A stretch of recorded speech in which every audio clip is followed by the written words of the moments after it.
우리 하나님의 말씀은 신약 성경 로마서 11장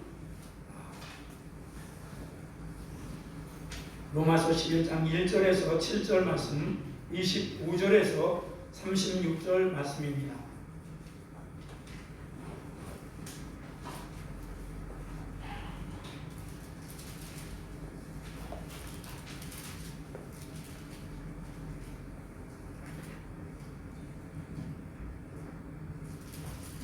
먼저 1절부터 7절까지 우리 합독으로 같이 읽겠습니다. 하나님의 말씀 같이 읽습니다. 시작. 그러므로 내가 말하노니 하나님이 자기 백성을 버리셨느냐? 그럴 수 없느니라. 나도 이스라엘이요 아브라함의 씨에서 난 자요 베냐민 집파라. 하나님이 그 미리 아신 자가 백성을 버리지 아니하셨나니 너희가 성경이 엘리야를 가르쳐 말한 것을 알지 못하느냐? 그가 이스라엘을 하나님께 고발하되 주여 그들이 주의 선지자를 죽였으며 주의 제단을 걸어버렸고 나만 남았는데 내 목숨도 참나이다 하니 그에게 하신 대답이 무엇이냐? 내가 나를 위하여 바알에게 무릎을 꿇지 아니한 사람 7천을 남겨두었다 하셨으니 그런즉 이와 같이 지금도 은혜로 택하심을 따라 남은 자가 있느니라. 만일 은혜로 된 것이면 행위로 말미암지 않음이니 그렇지 않으면 은혜가 은혜되지 못하느니라. 그런즉 어떠하냐? 이스라엘이 구하는 그것을 얻지 못하고 오직 택하심을 입은 자가 얻었고 그 남은 자들은 우둔하여 졌느니라. 아멘. 25절부터 마지막 36절까지입니다. 같이 읽습니다. 시작. 형제들아 너희가 스스로 지혜 있다 하면서 이 진리를 너희가 모르기를 내가 원하지 아니하노니 이 진리는 이방인의 충만한 수가 들어오기까지 이스라엘의 너로는 우둔하게 된 것이라. 그리하여 온 이스라엘이 구원을 받으리라.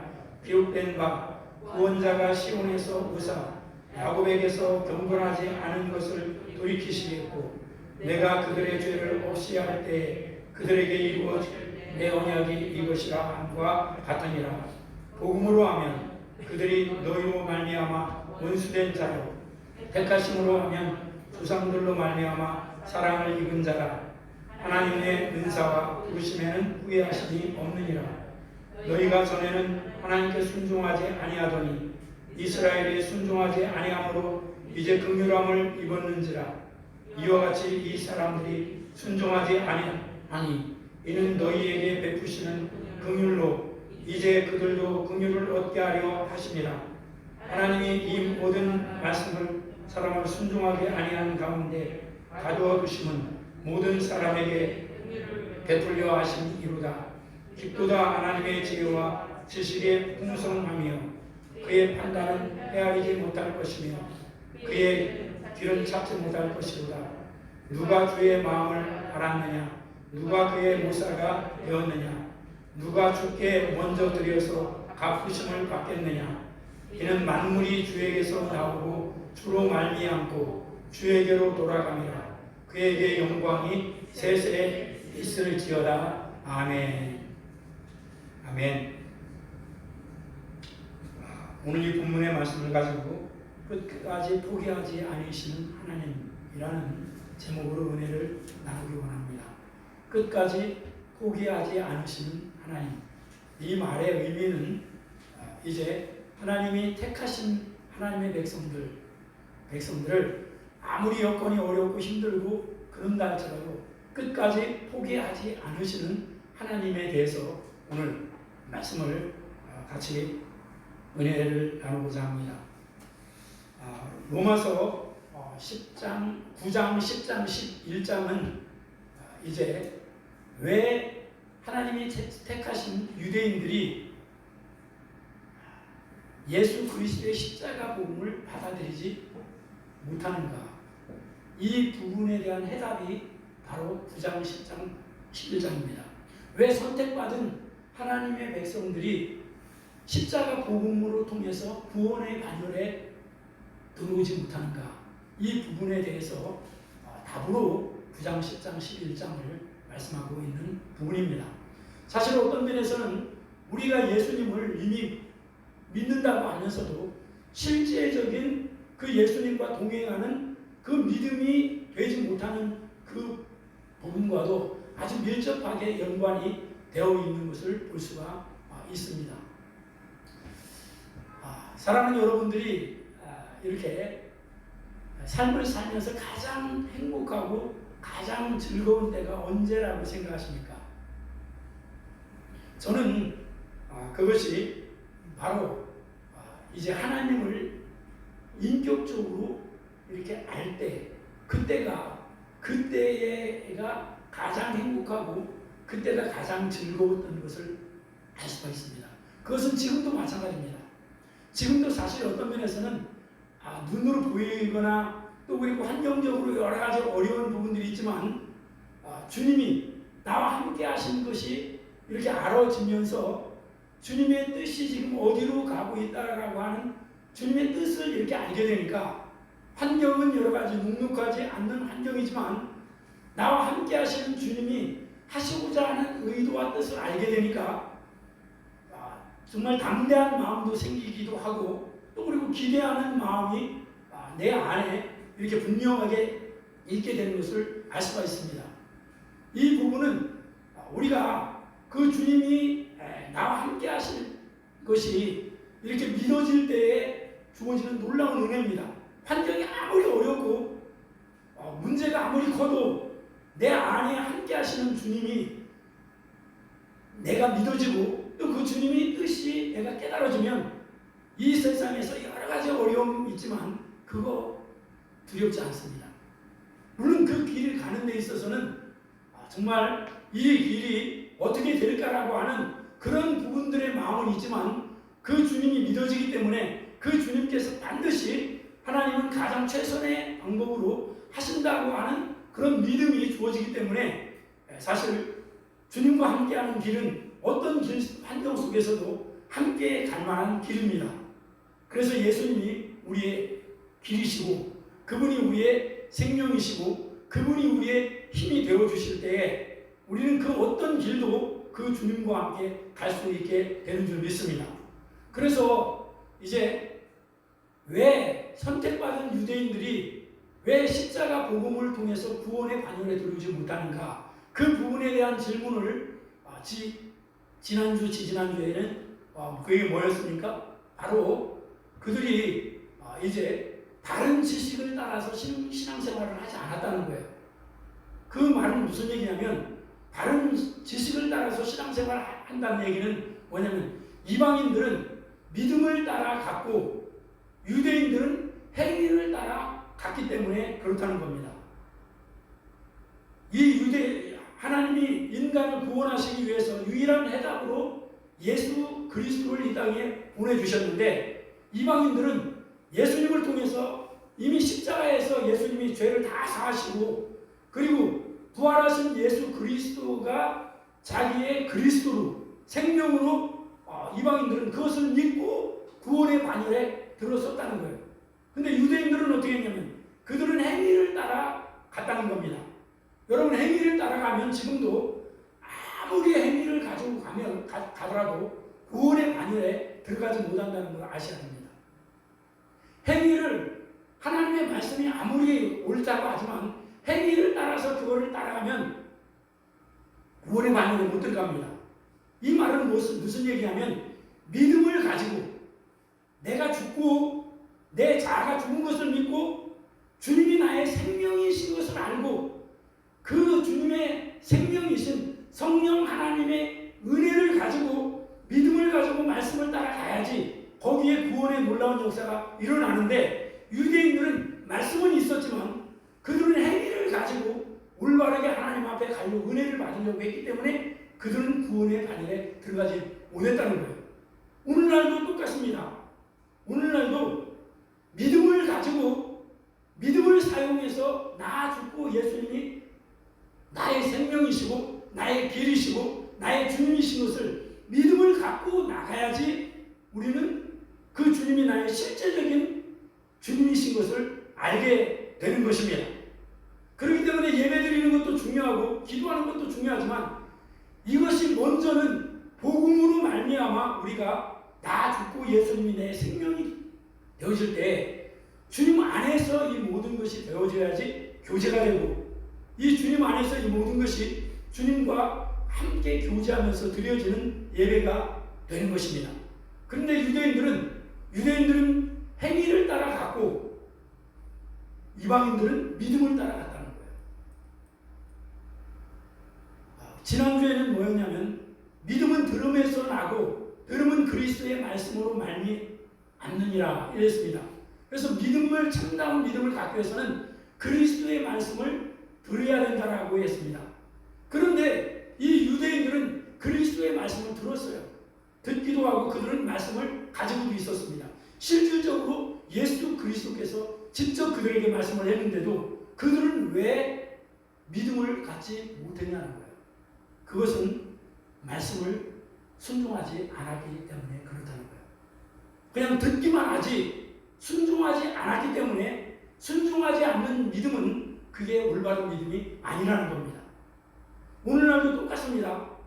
우리가 이렇게 십자가 복음을 듣지만 이 십자가 복음을 현재의 삶에서, 가정에서, 내가 있는 곳에서 나 죽은 자로 여기고 나의 부활하신 예수님이 나의 생명인 것을 진짜 믿고 은혜를 구하는 자리에 가지 않으면 아무리 많이 들었지만, 믿음은 들음에서 난다고 하지만 이 믿음이 실질적인 나를 구원하는 믿음이 되기 위해서는 이것은 순종함으로 말미암아 그 믿음이 순종을 통해서 이루어지게 되는 것을 깨달으시기를 주님의 이름으로 축복합니다.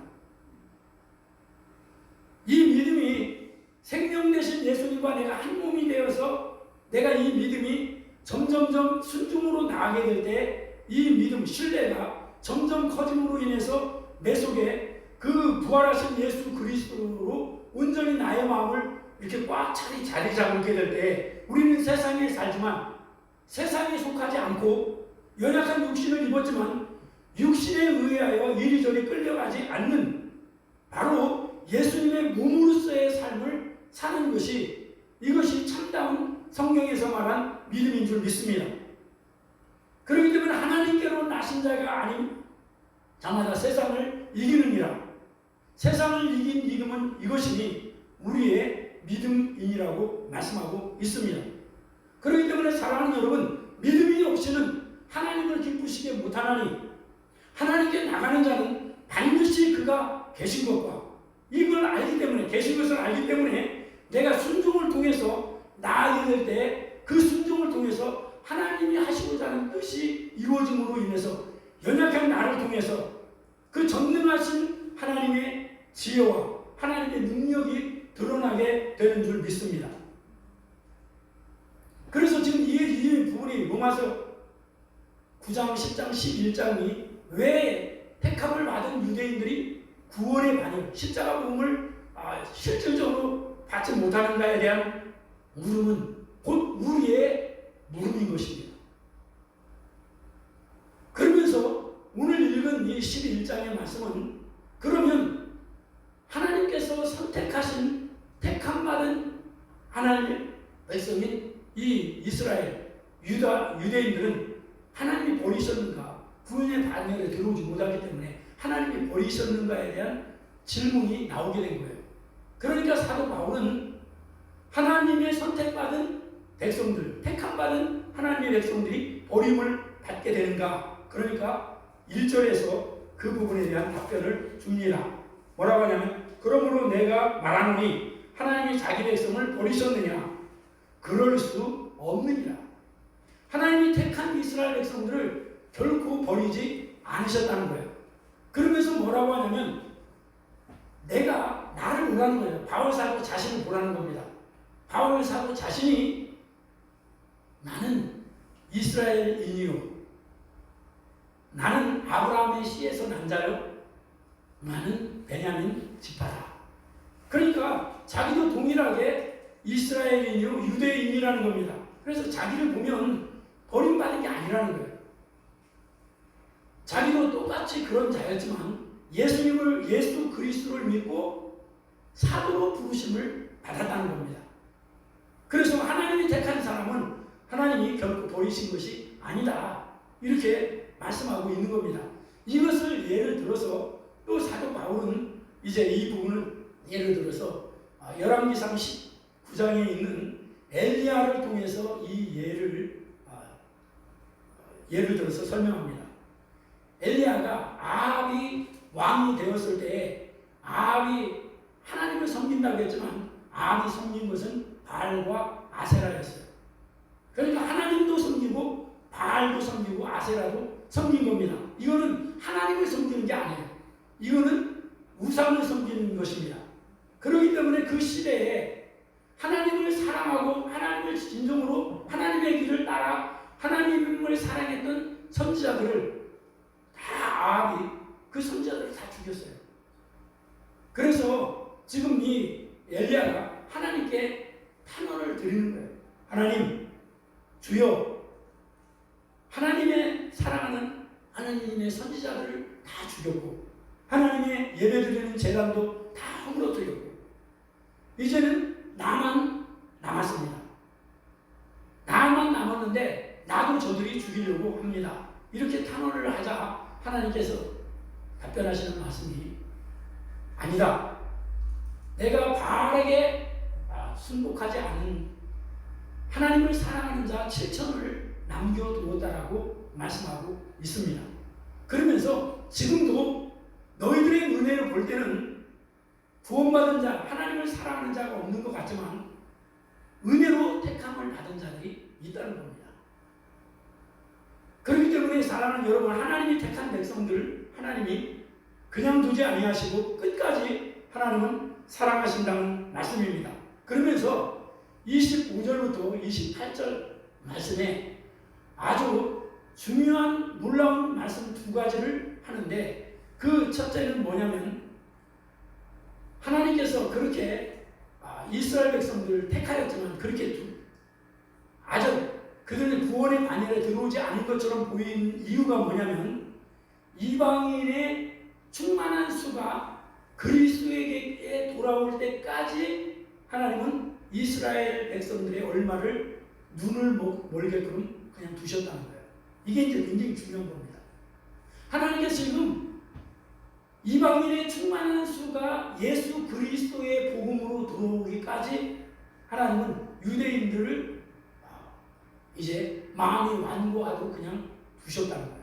이게 이제 첫 번째 25절부터 28절 말씀에서 얘기하는 첫 번째고 두 번째는 뭐냐면 두 번째는 이 이방인의 충만한 구원받은 수가 들어오게 되면 이스라엘의 모든 사람들이 구원을 받게 될 것이라고 하는 말씀입니다.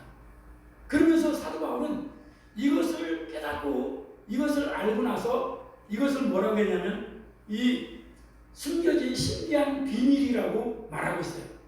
신비한 숨겨진 비밀이다 이렇게 말하고 있는 것을 볼 수가 있습니다. 자, 여기 보면 이렇게 말씀하고 있죠. 25절 보면 형제들아 너희가 스스로 지혜 있다 하면서 이 신비를 너희가 모르기를 내가 원하지 아니하노니 이 신비는 이방인의 충만한 수가 들어오기까지 이스라엘이 더러는 우둔하게 된 것이라. 그러니까 지금 이렇게 선택은 받았지만 하나님의 계획은 뭐냐면 이방인들의 충만한 수가 다시 말하면 예수 그리스도를 주님으로 모시고 구원받은 숫자가 이방인들이 충만한 수가 들어오기까지 그들의 눈이 멀게 두셨다는 거예요. 그리고 나서 26절 말씀에 보면 26절의 말씀에 보면 이제 그리하여 온 이스라엘이 구원을 받으리라 기록된 바 구원자가 시온에서 오사 야곱에게 경건치 않은 것을 돌이키시겠고 내가 그들의 죄를 없앨 때에 그들에게 이루어질 내 언약은 이것이라 함과 같으니라. 그러니까 조상들에게 약속한 그 약속이 이제는 그 숫자가 차게 되면 이방인들의 구원받은 숫자가 차게 되면 이제는 하나님이 자기 조상들에게 약속하신 그 약속이 이루어져서 이스라엘이 구원의 반열에 들어오게 된다는 것입니다. 이것을 사도 바울은 뭐라고 하냐면 이것을 신비한 비밀이라 이렇게 붙이고 있어요. 그러니까 이것은 신비한 비밀이에요. 이 부분은 사실 바울이 이것을 깨닫고 나서 기쁘고 즐거웠던 것을 볼 수 있습니다. 이것은 사실 바울사뿐만 아니라 우리에게도 이것은 중요한 교훈을 주는데, 그 왜 이것이 이방인의 충만한 수가 들어와서 유대인들이 구원받는 것이, 이것이 우리에게 왜 중요하냐? 이것이 유대인들에게는 구원이 임하는 것이지만 우리에게는 바로 그때가 세상 종말이 오기 때문에 그렇다는 거예요. 그렇기 때문에 중요한 부분이라는 겁니다. 이방인의 충만한 수가 들어오기까지 기다리신다는 거예요. 그런데 이 부분을 예수님께서도 이 부분에 대해서 말씀하신 것을 볼 수가 있습니다. 누가복음 21장 24절 말씀에 보면 그들이 칼날에 죽임을 당하며 모든 이방에 사로잡혀 가겠고 예루살렘은 이방인의 때가 차기까지 이방인들에게 밟히리라.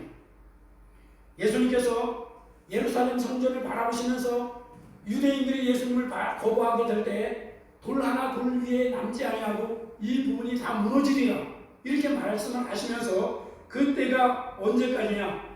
이방인들의 숫자가 충만한 숫자가 들어올 때까지 이 예루살렘은 짓밟히게 될 것이다라고 말씀하고 있는 것을 볼 수가 있습니다. 사실 이 말씀이, 예수님이 예언한 이 말씀이 바로 주후 70년경에 로마의 디토 장군에 의하여 예루살렘이 완전히 초토화가 되어버립니다. 그래서 사실 그 시점부터 이 복음이 이제는 유대에서부터 이 복음이, 예루살렘에서부터 복음이 땅끝으로 확산되는 계기가 되는 걸 볼 수 있어요. 예루살렘에서 시작된 복음이 이제는 이 복음이 가장 중추적인 것이 안디옥으로 갑니다. 안디옥으로 가서 이 복음이 어디로 가죠? 로마로 가죠. 로마로 가서 이 복음이 결국은 영국으로 가게 되고, 영국으로 가서 이 복음이 미국으로 건너가서 미국에서 전 세계로 펼칠 때 우리나라에게도 이 복음이 와서 또 우리나라도 마치 불이 번져나가듯이 이 복음이 지금 번져서 사실은 땅끝까지 복음이 이르게 된 것입니다. 지금 유대인들도 여러 다양한 방법으로 하나님께 지금 돌아오고 있다라고 말하고 있는 것을 볼 수가 있어요. 그래서 이 이방인의 때와 예수님이 이 땅에 재림에 오시는 것은 아주 밀접한 관계가 있는 것을 볼 수 있는데, 마태복음 24장 14절 말씀에 보면 이렇게 말합니다. 이 천국 복음이 모든 민족에게 증언되기 위하여 온 세상에 전파되리니 그제야 끝이 오리라. 언제 끝이 오냐? 온 세상의 복음이 전파되게 되면 그제야 끝이 되리라. 이 끝이 언제냐면 바로 이방인들의 수가 들어오고, 또 그리고 유대인들이 구원받는 이제 때가 될 때에 세상의 끝이 오리라고 말씀하고 있습니다. 사랑하는 여러분, 사실 이 역사가 지금 2000년 전에 사도 바울이, 한번 그걸 생각해 봐야 돼요. 사도 바울이 2000년 전에 성령 안에서 지금 우리가 살고 있는 이 시대를 성령 안에서 그거를 보게 된 거예요. 사도 바울은 그걸 모릅니다.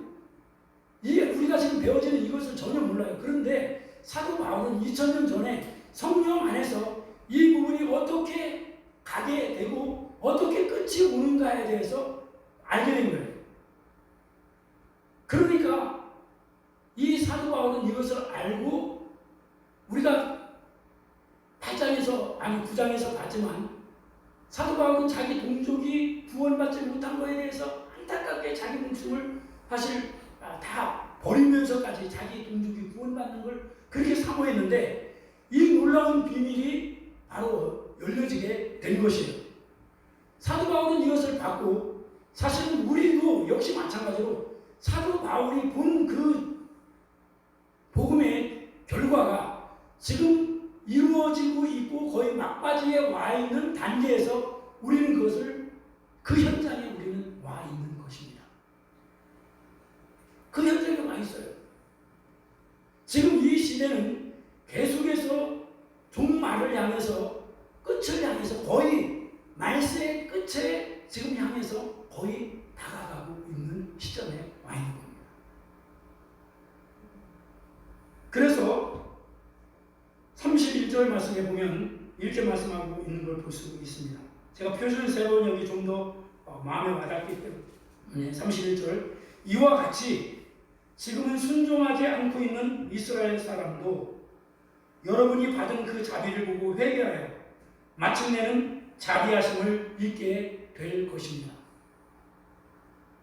이제는 우리가 받은 그 은혜, 우리가 받은 이 은혜를 이스라엘 사람들도 마침내는 그 은혜를 받고 하나님께 돌아오게 된다는 것입니다. 이 놀라운 비밀을 깨닫고 나서 사도 바울은 너무나도 기뻤어요. 하나님께서 지금 왜 택한 이스라엘 백성들을 지금 이렇게 내버려 두시는가? 이것은 하나님의 계획이 우리처럼 세계 땅끝까지 복음을 전하기 위한 하나님의 바로 그 계획이 있다는 것을 알게 되고 그 후에 이제는 자기 종족 이스라엘이 구원받게 된다는 것을 알게 될 때 사도 바울은 말할 수 없는 그 기쁨이 그의 속에 차고 넘쳤던 걸 볼 수가 있습니다. 그러면서 33절의 말씀을 보면 하나님의 부유하심은 어찌 그리 크십니까? 하나님의 지혜와 지식은 어찌 그리 깊고도 깊으십니까? 그 어느 누가 하나님의 판단을 헤아릴 수 있으며 그 어느 누가 하나님의 길을 더듬어 찾아낼 수 있겠습니까? 36절 만물이 그에게서 나고 그로 말미암아 있고 그를 위하여 있습니다. 그에게 영광이 세세 있기를 간절히 빕니다. 아멘. 사랑하는 성도 여러분, 이것은 유대인들뿐만 아니라 유대인들이 감격할 뿐만 아니라 이것은 그 현장에 지금 있는 구원받은 우리에게도 하나님의 말씀은 그대로 이루어지고 있는 거구나 라고 하는 이것을 깨닫게 될 때 우리도 그 현장 안에 있기 때문에 우리도 감격하게 되는 것입니다. 사실 역사는 지금 하나님이 말씀하신 그 시점을 향해서 우리가 원치 않든 원하든 그 시점을 향해서 가고 있습니다. 세상 종말에 대한 이야기는 성경에서는 아주 그 부분을 명확하게 많이 말씀하고 있습니다. 여러분 우리가 잘 알지만 종말하면 우리는 두 가지로 이야기하죠. 그것이 뭐냐면 개인적인 종말이 있고 또 그 지구의 종말이 있습니다. 개인적인 종말이라고 말하면 우리 모두는 한 번은 다 죽게 된다는 거예요. 그리고 지구의 종말은 이제 그 성경에 말씀하신 대로 그 종말을 향해서 지금 치닫고 있는 것을 볼 수가 있어요. 그렇다면 우리가 오늘 이 말씀을 통해서 우리가 볼 수 있는 건 뭐냐면 우리는 과연 이 죽음을 맞이하고 과연 우리 주 예수 그리스도 앞에 바르게 설 수 있는가라고 하는 질문을 던지는 겁니다. 사랑하는 여러분, 노아 시대를 주님은 마태복음 24장에 보면 노아 시대를 기억하라 이렇게 말씀하고 있습니다. 왜냐하면 주님이 오실 때에 내가 노아 시대와 같이 내 인자의 임함도 그렇게 임하리라 이렇게 말씀하고 있는 걸 볼 수 있어요. 노아 시대가 어떻게 했습니까? 이 노아 시대는 우리가 잘 알지만 노아 시대는 노아가 방주를 만들고 노아가 방주 안에 들어갈 때까지 노아 시대에 살고 있던 사람들은 먹고 마시고 장가가고 시집가고 사고 파는 일에 몰두하느라고 그들은 구원의 방주에 들어가지 못했어요. 우리는 지금 어떤가요?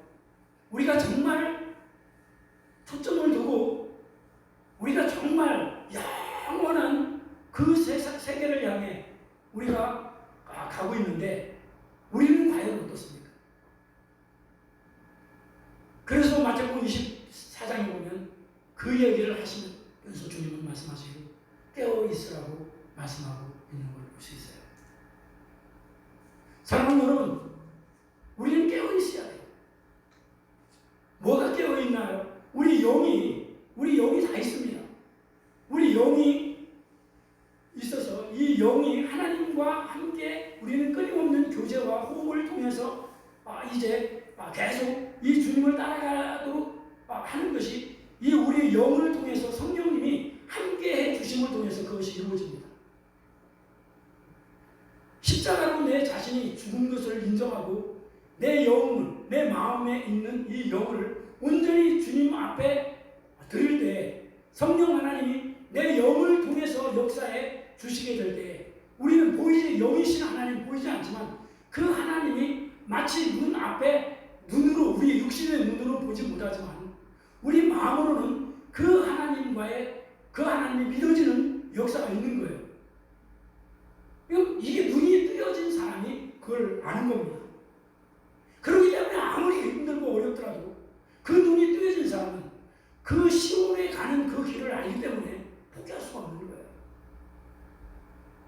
노아가 그 시대에 그렇게 완악하고 그런 시대에 하나님께서 방주를 만들 때 누구 한 사람도 거기에 마음을 기울인 사람이 별로 없었어요. 오늘날도 먹고 마시고 사고 팔고 장가가고 시집가는 그 일에 전심으로 몰두해 있기 때문에 이 지금 막바지를 향해서 세상의 종말을 향해서 끝을 향해서 달려가고 있는 이때에 우리 주님은 우리에게 깨어 있으라고 우리에게 말씀하고 계십니다.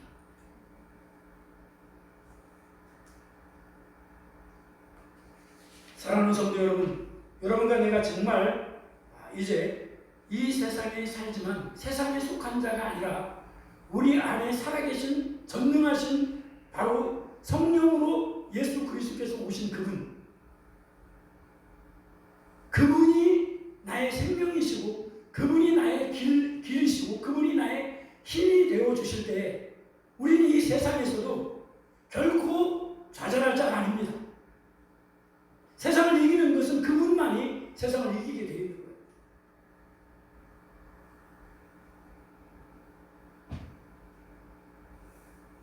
세상 역사의 종말이 다가오고 있는데 사랑하는 여러분, 그 징표 중 하나가 유대인들이 주 예수님의 십자가 복음을 믿게 될 것이라는 것입니다.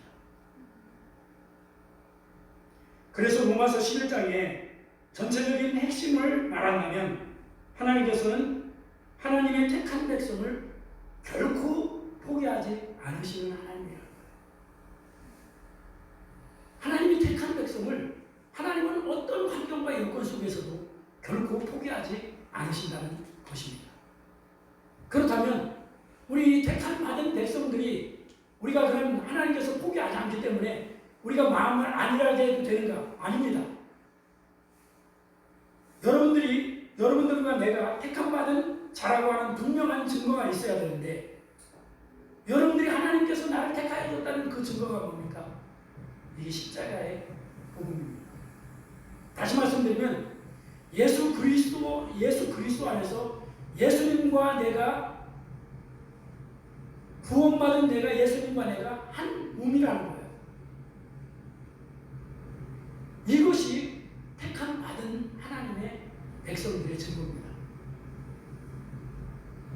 이거 너무나도 중요한 것입니다. 예수님과 내가 연합한 자라는 거예요. 이건 성경에서 일관성 있게 계속 얘기하고 있는 부분입니다. 이게 십자가가 결국 그렇기 때문에 행위로 가지고 가면 행위로는 구원을 못 받는 겁니다. 나의 타락한 이 본성을 십자가에 꺾지 못하면, 꺾어내지 않으면 결코 나의 생명으로 그분이 내 안에 서주실 수가 없습니다. 이것이 로마서 7장에서 계속 얘기하고 있는 부분입니다. 이 육신, 나의 타락한 이 본성의 육신을 내 힘으로는 꺾어낼 수가 없습니다. 이건 오직 십자가만 그걸 할 수 있는 것입니다. 그러면 어떻게 해야 되냐? 이 십자가를 통해서 이 진리의 말씀을 받아들이고 십자가를 통해서 나 아닙니다. 나는 예수님과 함께 죽었습니다. 이것을 여러분들이 정말 믿고 부활하신 예수 그리스도를 바라보면서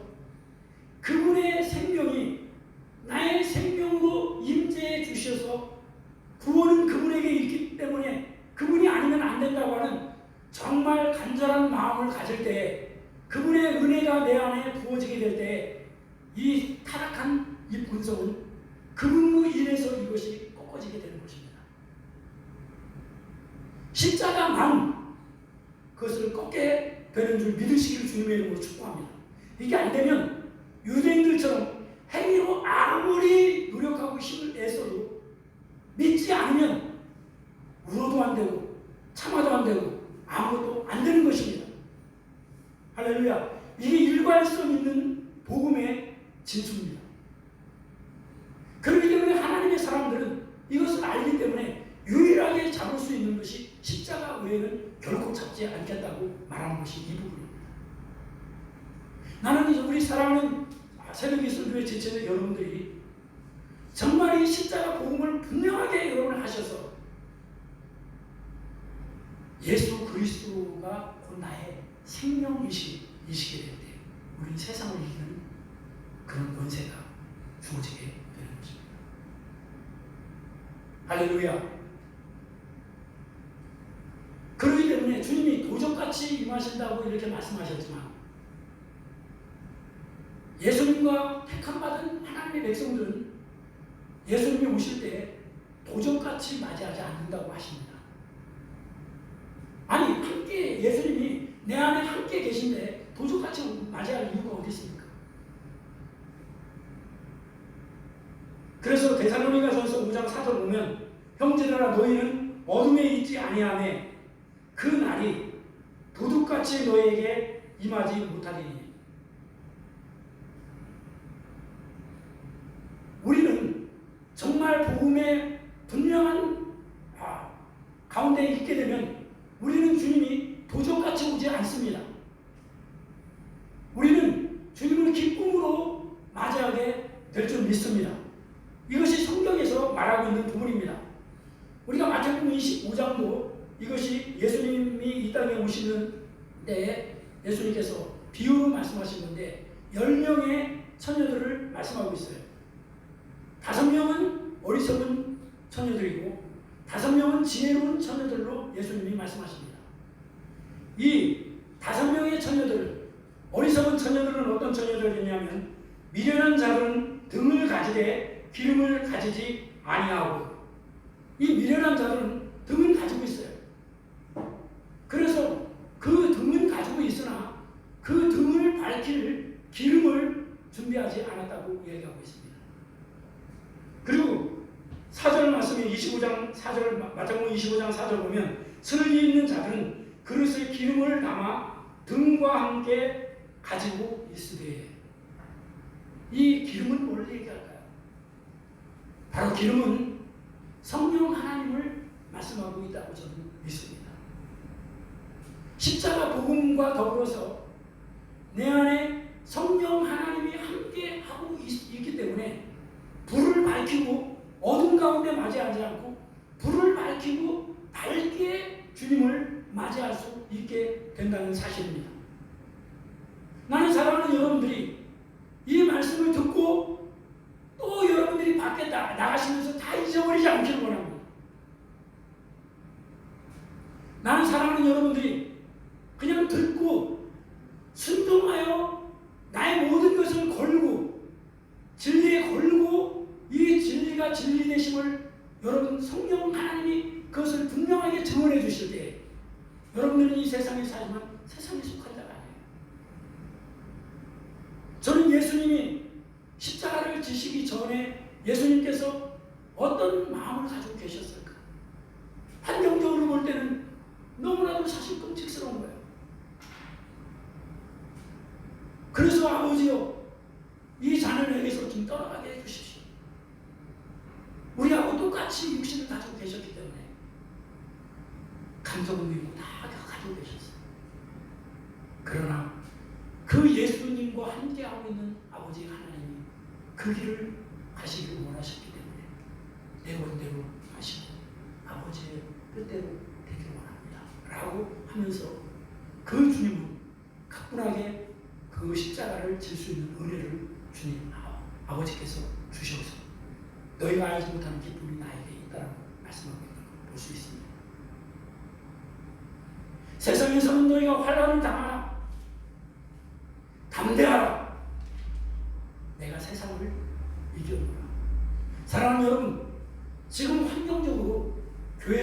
아니면 여건적으로 모든 것이 사실 만만치 않습니다. 그러나 여러분들이 정말 신랑 되신 예수 그리스도와 한 몸이 되어서 분명히 예수님이 그러하셨듯이 여러분들이 예수 그리스도께서 내 안에 계신 것이 분명하다면 환경적으로는 여러 가지 어려울 수 있습니다. 그러나 우리 안에 계신 나의 몸이 되시고 나의 머리가 되신 생명이 되신 그 주님에게 은혜를 구하면 담대하라. 내가 이 길을 감으로 말미암아 승리하지 않았느냐. 저는 기도할 때마다 주님은 그렇게 말씀하십니다. 담대하라. 내가 세상을 이겨버려. 이게 믿음입니다. 이 믿음이 여러분들의 모든 환경을 이겨내고 이 믿음이 이 사회의 여러 가지 복잡한 문제들 그런 것들이 오지만 이 믿음이 그것을 이기게 만드는 겁니다. 주님은 이 믿음을 가지고 있는 주님의 몸이 된 교회와 함께 머리가 되셔서 건강한 몸이 머리의 지시를 받아 그분의 뜻을 따라 순종할 때 주님의 놀라운 은혜가 강물과 같이 흘러 넘치게 되는 줄 믿습니다. 저는 이것을 믿음의 눈으로 보는 겁니다. 환경을 보면 아무런 소망이 없어요. 그러나 우리는 환경을 보는 자들이에요. 믿음은 믿음의 주요 온전케 하실 이인 예수를 바라보는 겁니다. 이 믿음이 히브리서 11장에서 말했던 믿음의 사람들이 갔던 길이고 그렇기 때문에 너희도 허다한 증인들이 있는데 믿음의 주요 온전케 하신 이인 예수를 보라라고 말씀하고 계신 것입니다.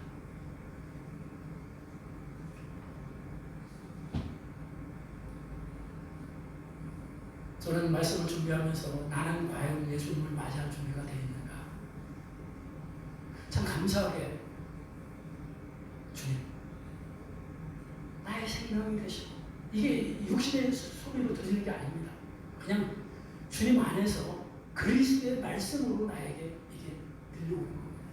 이건 실제로 나가 처리된 생명 되신 그리스도 안에서 이 기록된 말씀이 나에게 살아있는 말씀으로 항상 다가오게 되어 있습니다.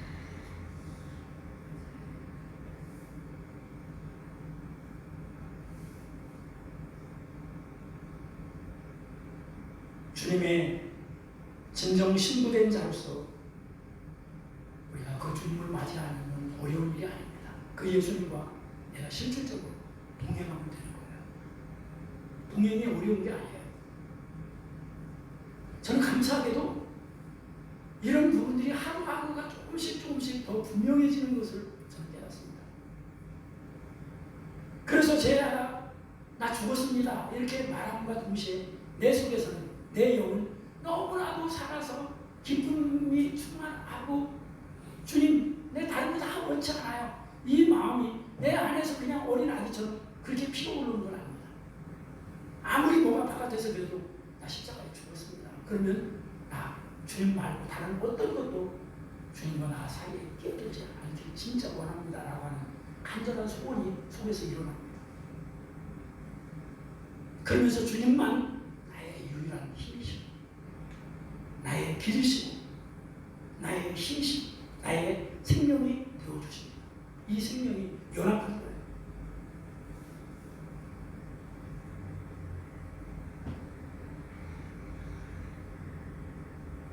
사랑하는 여러분들이 주님과 동행하는 사람이라면 나타나는 열매가 있어요. 그건 뭔가요? 그게 사랑입니다. 나에게 어떤 사람이 어떻게 대하고 난 이미 죽은 자에게 사랑이신 예수님, 그 예수님이 나와 함께 하신 거예요. 내가 새 계명을 너에게 주노니 서로 사랑해라. 내가 너희를 사랑하는 것 같이 다 제자들 도망갈 거 알았지만 끝까지 사랑하시는 그 예수님, 너희가 서로 사랑하면 너희가 내 제자인 것을 알게 되리라. 너희가 나를 사랑하면 나의 계명을 지키리니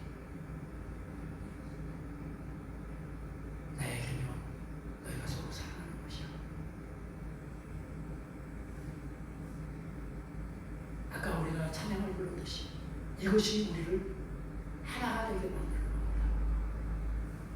우리 힘으로 안 됩니다. 우리가 복음을 정확하게 알면 가정이 결국 하나가 되고, 그리고 우리 교회는 주님의 몸으로서 하나가 되고, 우리가 가는 곳마다 이 주님의 사랑의 은혜가 강물처럼 보좌에서부터 생명이 흘러나와 내가 가는 곳마다 이 사랑으로 마음을 녹이는 놀라운 은혜가 흘러가게 될 때 이 사회에 에스겔 47장에 있는 것처럼 그 주님의 은혜가 그 일을 하게 될 것입니다. 히브리서 12장 14절 모든 사람과 더불어 내가 마음에 드는 사람 하는 게 아니라 예수님은 원수까지도 사랑하시고 끝까지 나를 품어주셨어요. 나도 내가 이렇게 이런 마음을 갖게 된 것이 내 힘으로 못했어요. 안 됩니다. 그런데 이 십자가 공부를 하는 것부터 이것이 조금씩 이것이 그냥 되어져요. 포도나무에 붙어 있으면 가지는 저절로 되게 되어 있습니다. 그래서 제가 고백할 때마다 마음을 다하고 뜻을 다하고 힘을 다하고 목숨을 다하고 주님을 하나님 사랑하는 이것이 첫째다. 그래서 주님의 뜻이 곧 나의 뜻이고 주님의 마음이 곧 나의 마음이고 주님의 힘이 곧 나의 힘이십니다. 내가 이웃도 똑같이 내가 하는 게 아니라 이제는 나를 어떻게 대하든 나는 사랑으로 은혜로 대하겠습니다.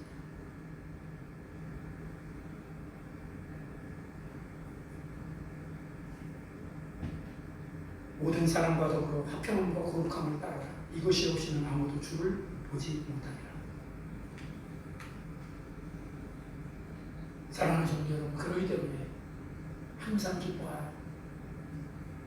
어떻게 우리가 항상 기뻐할 수 있나요? 전능하신 주님이 나의 생명이 되시기 때문에 이게 믿어지니까 감사하라. 그 주님이 환경으로는 그렇지만 그 주님이 살리기도 하고 죽이기도 하고 높이기도 하고 낮추기도 하고 부하게도 만들고 가난하게도 만들고 이 하나님이 나의 힘이시기 때문에 내가 그 주님을 바라보니까 감사하는 거예요. 환경 보고 어떻게 감사할 수 있나요? 나를 보고 어떻게 감사할 수 있나요?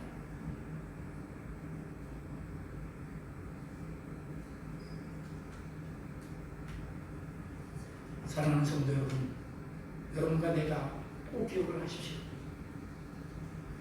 우리가 이 말세라고 해서 현혹돼서는 안 됩니다.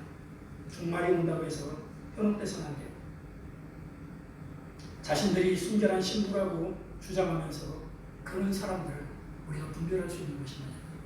그들의 마음이 정말 모든 사람에게 사랑하는 사람들이니까 이걸 보여요.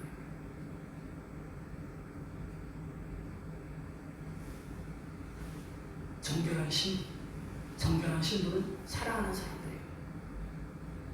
자기들은 신부라고 하면서 단체들이 마음을 강박하게 갖고 자꾸 사람들을 나누고 하는 것은 올바른 자세가 아닙니다. 성경을 근거하면서 날짜와 징조만을 따지는 사람들도 조심해야 됩니다. 그러면서 그들은 자신들과 함께하지 않으면 저 사람들은 아니라고 하는 가치관과 이해를 하는 것도 이것도 무서워요. 거룩한 신부는 따로 있는 것이 아니라 믿는 성도들 그 자신 그 있는 위치 그곳이 거룩한 신부 예수님의 신부인 것입니다. 할렐루야. 여러분 이걸 잊어보시면 안 됩니다. 그래서 시한부 종말론에 대해서 미혹되지 않기 위해서 두려움을 심어주거나 사람들을 자기에게 올가매려고 하는 그런 가치관과 이해를 심어주는 것은 올바르지 않습니다. 그래서 우리가 신앙이 교회의 중심으로 이렇게 건강하게 서야 될 필요가 분명히 있다고 하는 것은 이러기 때문에 그런 겁니다. 교회는 예수 그리스도를 믿고 교회는 가정들을 직장들을 세워서 거룩한 신부로서 주님을 사랑하는 무리로서 살 수 있도록 해 도와드리는 것이 이것이 교회의 일입니다. 사랑하는 성도 여러분, 우리가 정말 말세를 향해서 주님을 진정 맞이한다면 한 번은 반드시 죽습니다. 그런데 저는 우리 사랑하는 성도들이 시간을 너무나 뒤로 자꾸 시키지 말고 주님과 함께하는 이 결단들을 진리로 결론을 내는 이 결단들을 통해서 이 자아의 이 본질, 본성적인 이 타락한 이 본성을 꺾어내는 이것을 반드시 하셔야 됩니다. 나의 모든 욕망은 십자가의 이미 못을 박았네. 어두운 밤이 지나고 성령이 함께 하시니 항상 깊은 마음을 가지고 찬양을 드릴 수가 있는 거예요. 좁은 길 가니 밤낮 기뻐하는 것은 성령이 내 안에 계시기 때문에 그런 겁니다.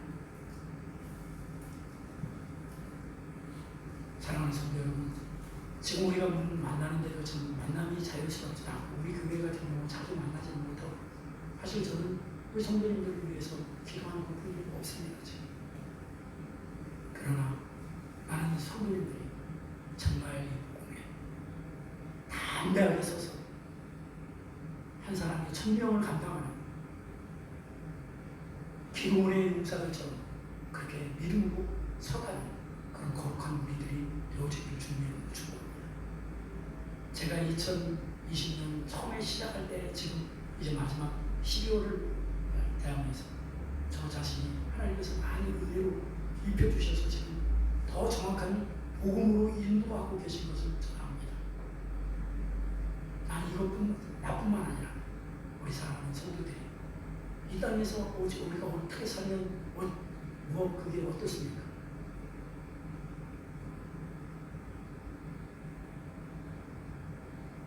사실 우리 성도님들에게 드릴 말씀이 사실 너무나 많습니다. 이 부분들을 하나씩 다 같이 나누면서 건강하게 균형 잡히게 난 사랑하는 여러분들이 신앙의 바로 서기를 진정으로 원합니다. 세상은 세상적인 이해와 가치와는 사람 많고 뭔가 이렇게 풍성하고 이런 것을 내 본성은 뭐예요? 주님은 그거 이전에 그건 나중에 주님이 연배로 주십니다. 주님은 이런 예를 들어서 어려운 여건과 이런 분위기와 느낌 이런 것들을 십자가에 꺾어내고 주님의 길을 따라가게 될 때 그것이 통과가 된 후에 주님은 은혜를 주셔도 그 은혜가 쏟아지지 않게 계속해서 함께하는 은혜가 되는 줄 아십니다. 정결한 신부들이 다 되시길 주님으로 축복합니다. 그래서 사랑하는 여러분과 내가 천국에 가서 우리가 이런 여러 가지 이 땅에서 되어졌던 일들을 마음껏 이것이 나의 간증이고 이것이 나의 찬송이었어요. 이 땅에서도 그런 은혜가 그런 간증들이 나눠지기를 원하고 나중에 주님 앞에 갔을 때 우리가 서로 한 몸이 된 이 부분을 가지고 주님께 영광을 돌리고 우리에게 기쁨과 감사가 넘치는 그런 사랑하는 지체들이 되시기를 주님의 이름으로 축복합니다. 우리 출애굽기 25장 내 안에 살아계신